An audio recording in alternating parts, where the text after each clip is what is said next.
सुप्रभात बच्चों। आज इस संस्कृत की कक्षा में आप सभी का स्वागत है। आज मैं आप सभी को पाठ 1 प्रार्थना पढ़ाना चाहती हूँ, तो आप सभी एकाग्र होकर इस पाठ को सुने। प्रार्थना का पहला श्लोक है, मूकं करोति वाचालं पंगुं लंघयते गिरिं यत्कृपातमहं वन्दे परमानंद माधवम्। इस श्लोक के अर्थ कुछ इस प्रकार है। जिनकी कृपा से गूंगे भी बोलने लगते हैं, लंगड़े भी पहाड़ लांघ जाते हैं, उन परमानंद परमेश्वर को मैं नमस्कार करती हूँ। अर्थात परमेश्वर सामर्थ्य और शक्ति के दाता है। परमेश्वर की कृपा से कोई भी असंभव कार्य संभव हो जाते हैं। तो इस श्लोक के भावार्थ तो आप समझ गए, लेकिन इस श्लोक में जो छोटे छोटे से शब्द हैं उनके अर्थ को भी जरा आप ध्यान दीजिए। मूकम का अर्थ होता है गूंगा। मूकम का अर्थ होता है गूंगा। करोति का अर्थ होता है करने वाला। करोति का अर्थ होता है करने वाला। करोति जो है क्री धातु के लट लकार वर्तमान काल प्रथम पुरुष एक वचन का रूप है। वाचालम का अर्थ होता है बोलने वाला। वाचालम का अर्थ होता है बोलने वाला। तमहम लंघयते, लंघयते का अर्थ होता है लांघने वाला। गिरीम का अर्थ होता है पर्वत। गिरीम शब्द द्वितीया विभक्ति एक वचन का रूप है।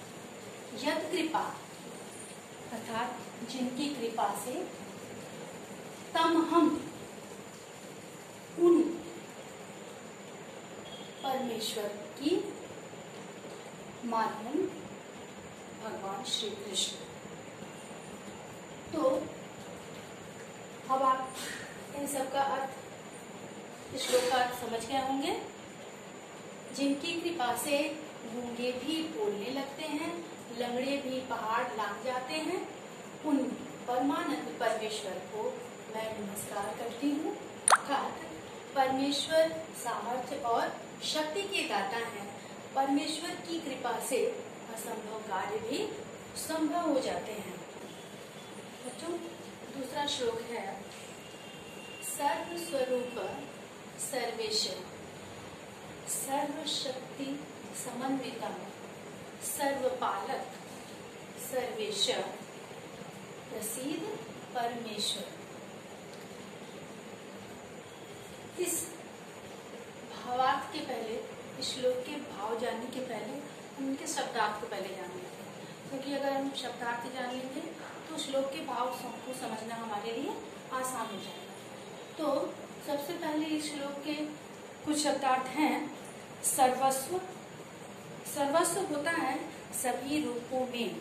सर्वस्व का अर्थ होता है सभी रूपों में। सर्वशक्तिमान, सर्वशक्ति।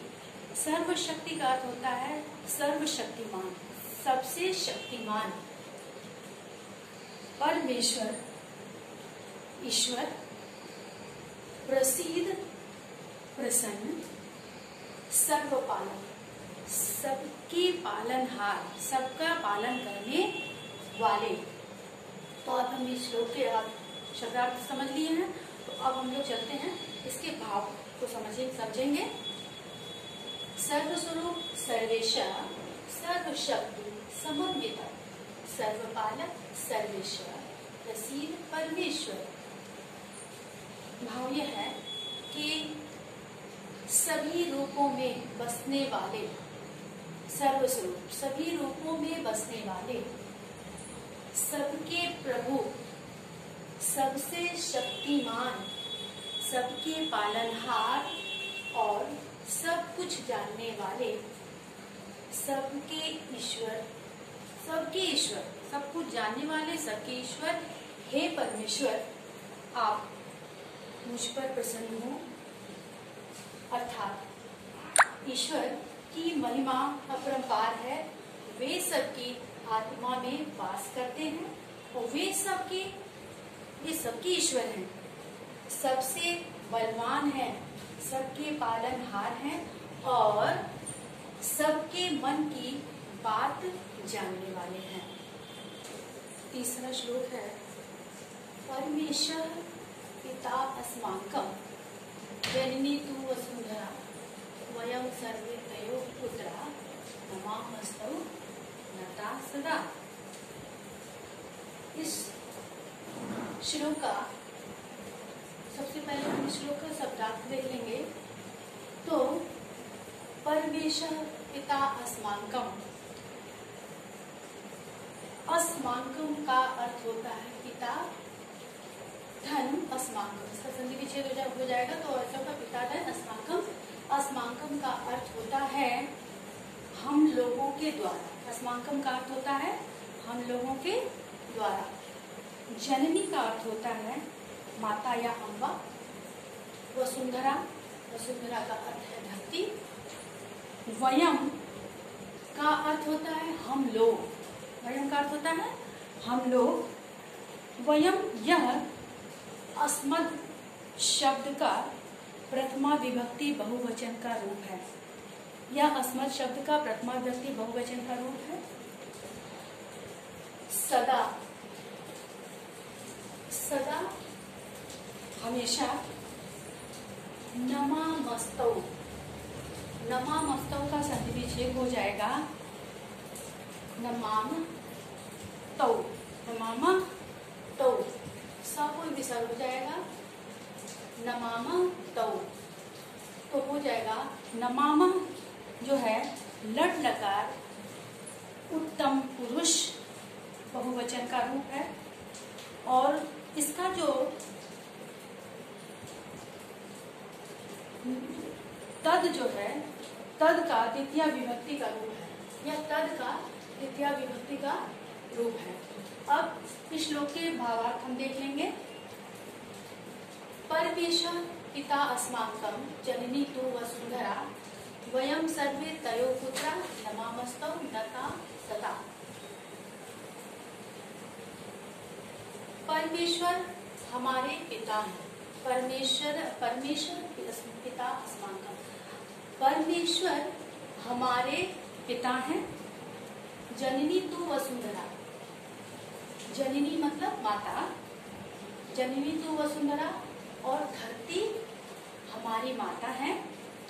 वयम सर्वे तयोः पुत्रा, वयम हम सर्वे सभी, हम सभी तयो माने उनके पुत्र हैं, हम सभी उनके पुत्र हैं।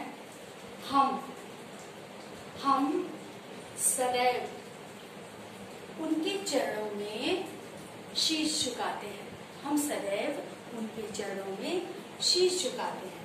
अर्थात ईश्वर पिता और पृथ्वी माता है। माता होने के कारण, ईश्वर पिता और पृथ्वी माता होने के कारण धरती के सभी लोग हमारे भाई बंधु हैं। विश्व के नागरिक के रूप में हम अपने इन माता पिता के चरणों में हम अपना शीश झुकाते हैं। तो मुझे उम्मीद है कि आप लोगों को श्लोक के भाव समझ में आ गए होंगे। तो आज हमारा प्रथम पाठ प्रार्थना यही समाप्त हुआ। मुझे उम्मीद है आप लोगों को यह पाठ समझ में आ गया होगा। यदि कहीं आपको पाठ समझने में असुविधा हो रही होगी तो पुनः आप व्हाट्सएप के जरिए पूछ सकते हैं। तो आज का गृह कार्य ये है कि इस श्लोक के अर्थ तथा इस श्लोक के शब्दार्थ इन दोनों को आप अपनी उत्तर पुस्तिका में बहुत ही सुंदर और स्पष्ट लिखने की कोशिश करेंगे, लिखेंगे। और लिखने के पूर्व सबसे पहले तो आप अपनी कॉपी में विषय सूची बनाएंगे।